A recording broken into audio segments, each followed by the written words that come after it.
Hello everyone, कैसे हैं सभी। आशा है कि आप बहुत अच्छे होंगे और अपनी पढ़ाई पे मन लगा कर रहे होंगे। आपका जो भी लक्ष्य होगा, जो भी आपने गोल बनाया होगा, आप उसे अचीव करने के लिए जी जान से लगे हुए होंगे। तो गाइस, आज हम बात करने वाले हैं टीजीटी पीजीटी एग्ज़ाम के लिए, क्योंकि इसके लिए ज़्यादा समय नहीं बचा है, मात्र 75 डेज बचे हैं। तो हम इसके लिए कैसे प्रिपरेशन करें, कैसे अपने आप को मोटिवेट रखें कि हमारा फर्स्ट अटैम्प्ट में ही एग्ज़ाम निकल जाए और हम अपने लक्ष्य पर पहुंच जाए। तो गाइस, सबसे पहले मैं आप लोगों को बताऊंगी कि आप लोगों को जितना भी टाइम मिलता है आप लोग अपने को पढ़ाई में ही बिजी रखो, क्योंकि हम लोग पढ़ाई करने के बहाने बहुत कुछ दिमाग में सोचते रहते हैं और इधर उधर भटकते रहते हैं। तो यदि आप लोग भी चाहते हो कि हमें फर्स्ट अटैम्प्ट में ही अपना एग्ज़ाम निकालना है, तो उसके लिए आप लोगों को दिन रात मेहनत करनी पड़ेगी, क्योंकि अब ज़्यादा समय नहीं बचा है। और आप लोगों को अब मोटी मोटी बुकों में नहीं उलझना है कि नहीं कोई अब अलग से कोई बुक खरीदनी है। जितना भी कंटेंट आपके पास है, जितना भी कंटेंट है, आप उसे ही पढ़ो। आप उसे बार बार रिवाइज करते जाओगे तो आप उसमें ज़रूर सक्सेस होगे। क्योंकि हम लोग क्या करते हैं, मेहनत बहुत करते हैं, पढ़ते लिखते बहुत हैं, लेकिन हमें पता ही नहीं चलता कि हम क्या पढ़ रहे हैं। तो और हम नए नए खोज करते रहते हैं, लेकिन हम पुराना रिवाइज नहीं करते हैं। तो आप लोगों को ऐसी बड़ी गलती नहीं करनी है, क्योंकि अब 75 डेज हैं। तो इसमें आप लोगों को अपना टारगेट निश्चित करना है कि हमें कौन सा सब्जेक्ट या कितने टाइम में हम कंप्लीट कर लेंगे। तो उसके लिए आप अपने को कुछ कुछ टाइम में डिवाइड कर लो अपने सिलेबस को। जितना भी सिलेबस आपके पास है, आप उसे थोड़े थोड़े दिन के लिए डिवाइड कर लो कि हम इतने टाइम में हम ये पढ़ सकते हैं, इतने टाइम में ये पढ़ सकते हैं, इतने टाइम में हम अपना कवर कर लेंगे। तो आप उसको अपने 3-4 पार्ट में डिवाइड कर लो, क्योंकि अभी बहुत टाइम है, कम टाइम नहीं होता। 75 डेज भी यदि आप लोग मन से पढ़ाई करोगे तो इसमें भी आपको सफलता मिल जाएगी। इसमें कोई बड़ी बात नहीं है। तो आप लोगों को सबसे पहले अपने टारगेट तो आप लोग बना ही चुके होंगे। अब तो आपको टारगेट बनाने की कोई ज़रूरत नहीं, क्योंकि आपको पता है कि हमें टीजीटी ही निकालना है या पीजीटी निकालना है। तो आप लोगों का टारगेट फिक्स हो चुका होगा। अब आपको करना है अपने सिलेबस के अनुसार, जितना भी आपका सिलेबस होगा, आपने अच्छे से अपना नोट्स बनाए होंगे, बुक्स बनाई होंगी, जो भी आपके पास मैटर होगा, जितना भी कंटेंट होगा, आपने सब प्रिपेयर कर रखा होगा। तो अब आपको क्या करना, आपको सिर्फ रिवाइज करना। जितना भी आपके पास होगा आपको उसे रिवाइज करना। रिवाइज किस तरह करेंगे, पहले आप लोग उसे थोड़े थोड़े पार्ट में बांट लो कि हमें इतने दिन में हम इस सब्जेक्ट को कंप्लीट कर लेंगे, इतने दिन में हम उस सब्जेक्ट को कंप्लीट कर लेंगे। उसके बाद आप लोग जितना भी आज पढ़ रहे हो उसे 2 दिन बाद रिवाइज करते चले जाओ, उसे 2 दिन बाद रिवाइज करते चले जाओ। तो आप लोगों को 1 सप्ताह आपने अच्छे से पढ़ा, तो आपको उसके बीच में 2-3 दिन उसे रिवाइज भी करना पड़ेगा, तभी आप लोग सफलता के मार्ग पर आगे बढ़ते रहोगे।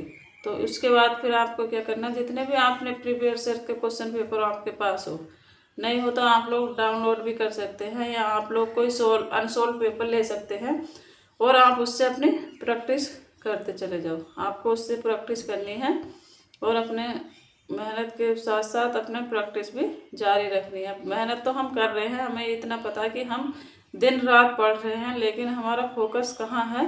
तो अब हमारा फोकस होना चाहिए रिवीजन और प्रैक्टिस पे, कि हम कितने टाइम में कितनी प्रैक्टिस कर रखी है हमने। हम क्वेश्चन 125 क्वेश्चन आते हैं, तो हम उसे कितने टाइम में सोल्व कर रहे हैं, उसकी आपको प्रैक्टिस होनी बहुत ज़रूरी है।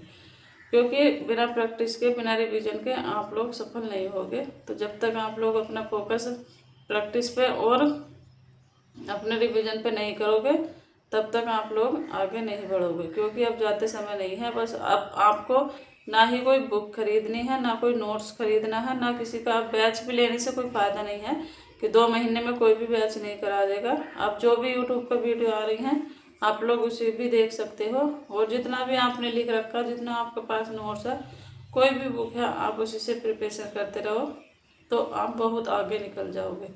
और आजकल आप लोगों को पता है कि ठंड का मौसम है, अभी भी इस समय नींद बहुत ज़्यादा आ रखी है। तो प्लीज़ आप लोग उसे भी त्यागो। नींद त्याग करने के लिए सबसे पहले आप लोगों को अपने एक चेयर और टेबल फिक्स करनी है, कि हमें यदि पढ़ाई करनी है तो टेबल चेयर पे बैठ के ही करनी है, ना तो हमें पढ़ाई नहीं करनी, क्योंकि आप लोग बिस्तर में बैठ के पढ़ाई नहीं कर सकते, ये मेरी गारंटी है। जब भी हम लोग बिस्तर में पढ़ाई करते हैं तो हमें नींद ही सताती है, ना कि हमें पढ़ाई सताती है। क्योंकि पढ़ाई के लिए हमें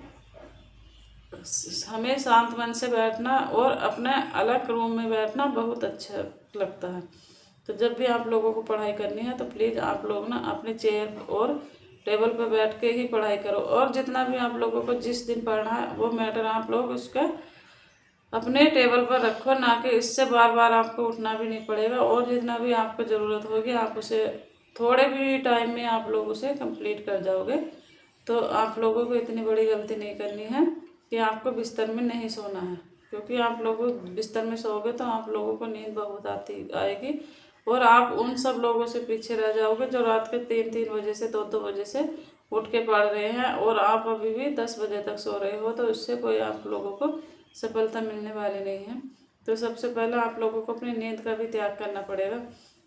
इसमें आपको बस अब 75 डेज में अपनी नींद को त्याग दो, दिन रात मेहनत करो और अपना रिवीजन करो और प्रैक्टिस करो।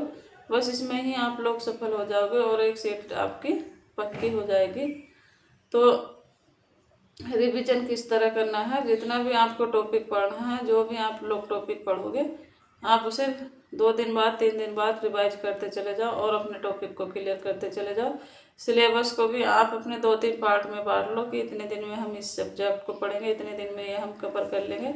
जितना आप कवर करते जाओ उसका रिवीजन करते जाओ, साथ साथ में सॉल्व पेपर, क्वेश्चन पेपर और प्रीवियस ईयर के क्वेश्चन पेपर लगाते जाओ। सफलता आपके हाथ में है, सफलता आपको मंजिल छुआ देगी। जब तक आप लोग अपनी मेहनत और अपनी लगन से पढ़ाई करोगे तो सब कुछ आपके हाथ में है। तो अब गाइस मैं मिलती हूँ नेक्स्ट वीडियो में, तब तक के लिए बाय बाय। यदि मेरी इन्फॉर्मेशन थोड़ी सी भी अच्छी लगी हो तो प्लीज़ लाइक शेयर सब्सक्राइब करना बिल्कुल ना भूलना। Take care, bye.